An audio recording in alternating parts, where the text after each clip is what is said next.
gaariidha. Exhibitioniin akkana Oromoon qabeenya hedduu qaba. Qabeenyi Oromoon qabu kan mul'achuu danda'u, kan beeksifamuu danda'u gaafa gabatti bahee jechuudha. Exhibitioniin akkanaa kun gabayaadha waan ta'eef qabeenyi aadaan duudhaan uummanni Oromoo qabu gabaa keessa galeetiin mul'achuu akka danda'uu fi oomishni isaa ifatti baheetiin beekamuu akka danda'uu fi gabaa fi daldalaa waliin gahuudhaafis walitti hidhamiinsa gabaa uumuudhaafis oomishaaf oomishtummaa jajjabeessuudhaafis keessattuu ekspoon akkanaa yeroo qophaa'eetiin jedhutti qabeenyi aadaa, qabeenyi turizimii hundi isaatiiyyuu bifa kanaan baazaariif egzibishiidhaan dhiyaateetiin beeksifamuu qaba. Beeksifamuu qofa osoo hin taane gabayaa keessas galee namoonni carraa gabayaattis akka argatan isa gargaaraa jechuudha. Kanumarraa ka'uudhaan ayyaana Irreechaa bara kanaa sababeeffachuudhaan torbee duratti ekspoon akkanaa baazaariif egzibishiniin oomisha gosa hundaa of keessaa qabu asitti argameetiin qabeenya Oromoon qabdus akka beeksifamu, akka mul'atu, akka dhaadheeffamu. Dabree ammootuyyuu gurgurtaadhaafis dhiyaateetiin namoonni carraa kan argatanii ammootuyyuu qabeenya kana dhiheenyatti bitachuu hin dandeenyes bitachuu akka danda'aniif baazaariif egzibishiniin kun akka qophaa'u taasifameetiin jira jechuudha. Bareedinni ayyaana Irreechaa kaameeraan keessanis wanna fuudhuun sadarkaa maalitti akka miidhagina isaa ol kaasuu danda'uu fi tibbaa akkamii akka kennu isinis ilaalaa jirtan jedheetiin amana.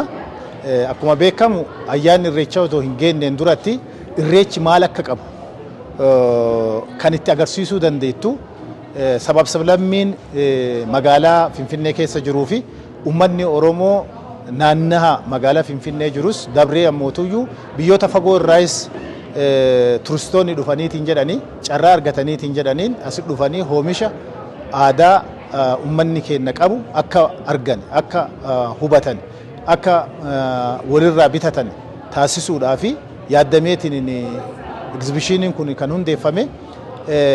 Egzibishiniin kun erga banamee kaaseetiin namoonni asitti isa kana daawwachuudhaaf dhufaatiin jiran dabalataan ammoo uffata aadaatiin faayamaniiti kan dhufaniitiin daawwachaatiin kan jiranii.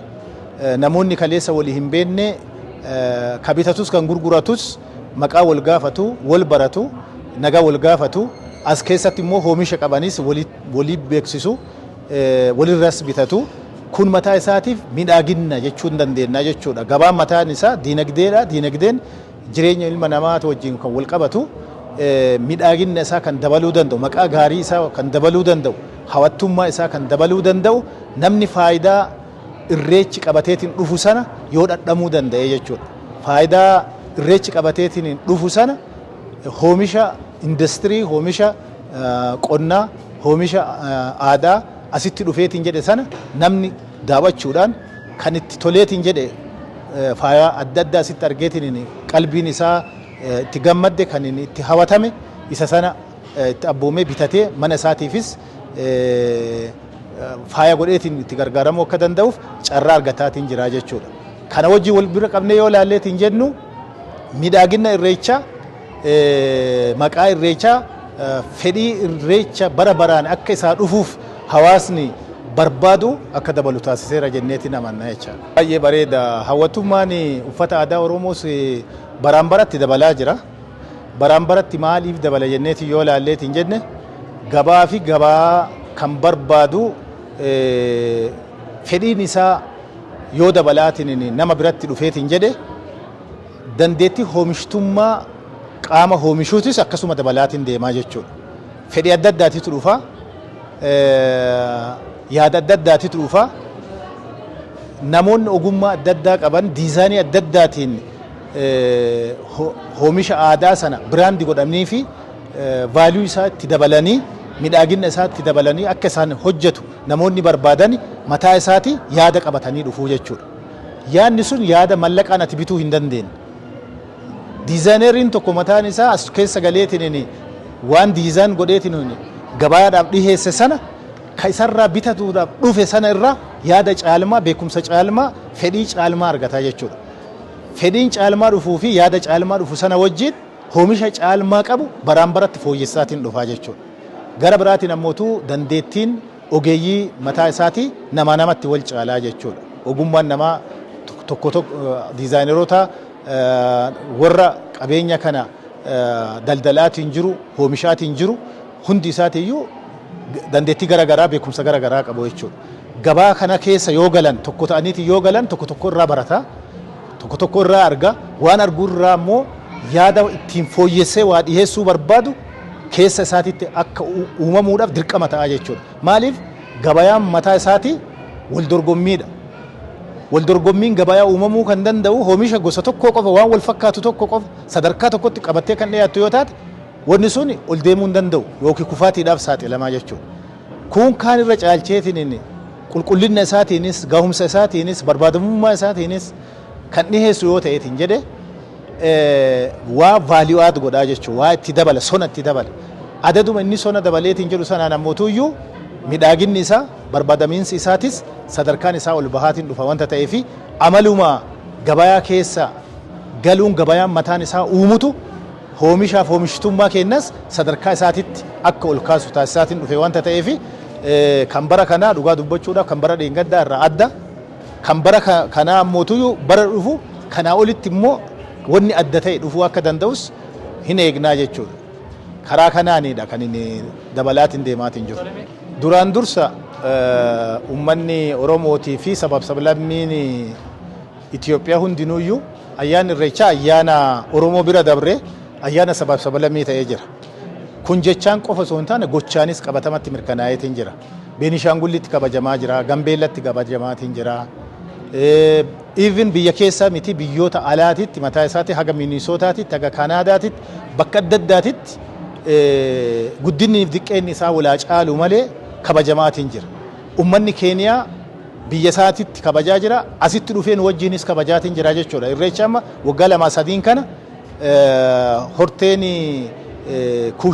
qaamni ta'e hundi isaatiyyuu bakka jirutti irreechi qabeenya kooti, aadaa kooti, na fayyada wanta jedhuu fi ol ka'iinsi inni qabus, diinagdee inni qabus, gaheen inni turizimii guddina turizimiitiif inni qabus hawwattummaan isaa tokkummaa fi ilaalcha ummattoota biyya kana sadarkaa tokkotti walitti fidee garaagarummaa yaadaatiif amalaa ilaalchaa jiru mataa isaa hirrisuu keessatti gaheen irreechi amma gumaachaatiin jiru adda jechuudha. Kanaaf irreechi akka dur itti ilaalamuu fi akka amma diinagdee wajjiin wal qabateetiin guddina turizimii dabalaatiin dhufe wajjiin wal qabatee itti ilaalamaatiin jiru ilaalamni isaa mataa isaati jijjiirameetiin jira. Kanaaf ummanni keenya bu'aa isaa hanguma argu kanaa olitti ammootuyyuu qabeenya guddaa diinagdee guddaa sadarkaa addunyaatitti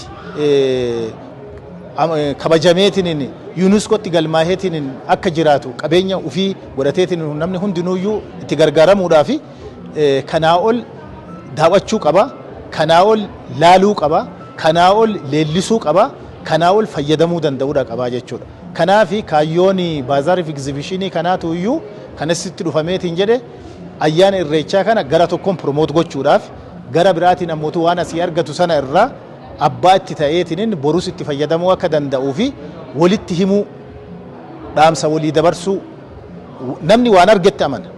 Namni egzibishin maayikelii kana hin dhufne waan egzibishin maayikeliin kun qabateetiin jiru kana qabeenya as jiru kana quban qabu jechuudha. Amma yoo ilaalteetiin jette oomishni tokko kan qonnaatii fi kan industirii sukkaarri zayitiin alatti qaalii ture hiriiraan bitamaatiin jira jechuudha. Hanqaaquun gara biraatitti qaalii ture gatii gadi bu'aadhaan gatii rakasaatiin bitamaatiin jira jechuudha. Gatii gabayaati gaditti bu'ameetiin jechuudha. Kun carraadha. Ummanni kana hin dhageenye manuma jira. Ummanni kana dhagaheetiin jedhe hiriira qabateetiin gabaa kana bitachaatiin jira jechuudha. Even carraan kun utuu hin darbine mataa isaati iddoo egzibishinii baazarii kana waan gaarii isaaniif ta'uu danda'u yeroo biraatitti iyyuu barbaadaniitiin argachuu hin dandeenye sirriitti shammatataniitiin mana ofiitiin galachuudhaaf itti gargaaramuudhaaf dursa dhufaniitiin daawwachuu danda'uu qabu. Dhaamsi an qabu kana jechuudha.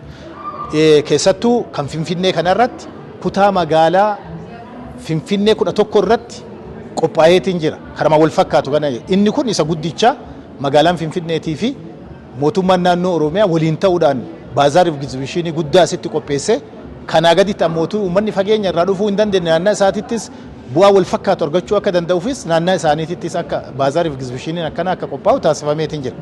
Akkasuma Bishooftuu irrattis karama wal fakkaatu kanaan jechuudha. Carraa kanaan uummanni hanga irreechi darru wanni kun hundinuyyuu hin dhaabbataa jechuudha. Irreechaasitti bakka jiru hundattuuyyuu qophii irreechaaf maqaa irreechaatiif godhameetiin yeroo ammaatitti tajaajilaaf dhiyaate kana uummanni keenya dhimma akka itti bahu waamicha isaaniif dabarsuu barbaada.